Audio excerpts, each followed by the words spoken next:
হয়তো তখনও তুমি কোনো একটি স্বপ্নের ভিতর ডুবেছিলে। তোমার খোপাবিহীন চুল বালিশে ওলট পালট, হাসির মুদ্রা লেগে আছে রাঙা গালে। আমার লাবণ্যের কথা মনে পড়ে যাচ্ছিল। সে ছিল বাংলাদেশের মেয়ে, কবি লাবণ্য। কেমন আছে সে শাসনের ঘেরা টোপে? আজ তাকে লুকিয়ে কবিতা লিখতে হয়। বহুদিন তার কোনো চিঠি পাইনি। আমি ভারতবর্ষের কবি। ভৌগোলিক সীমারেখার বাইরে আমার প্রেম বারবার অর্ধ সমার্থ থেকে গেছে। লাবণ্য অথবা তুমি আমার কবিতার পরতে অস্ফুট বেদনার মতো দুটি অক্ষর। আজ ঈদের মেঘলা আকাশ তোমাদের বাংলাদেশকে আরো সুন্দর করেছে।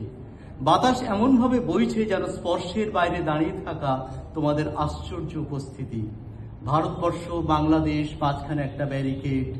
তোমার আর লাবণ্যের মাঝখানে আমি আর আমার অগণিত কবিতার উপেক্ষা। তোমার হাসি আমাকে প্লাবিত করুক, আমাকে আরো অনেকটা দুঃখী করুক লাবণ্যের কান্না।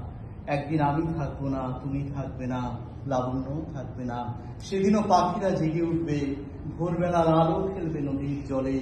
সেদিনও ভারতবর্ষের কোনো একটি কবির প্রেমের কবিতা বাংলাদেশের এক কবি মেয়ের হাতের মেহেন্দি হয়ে ফুটে উঠবে।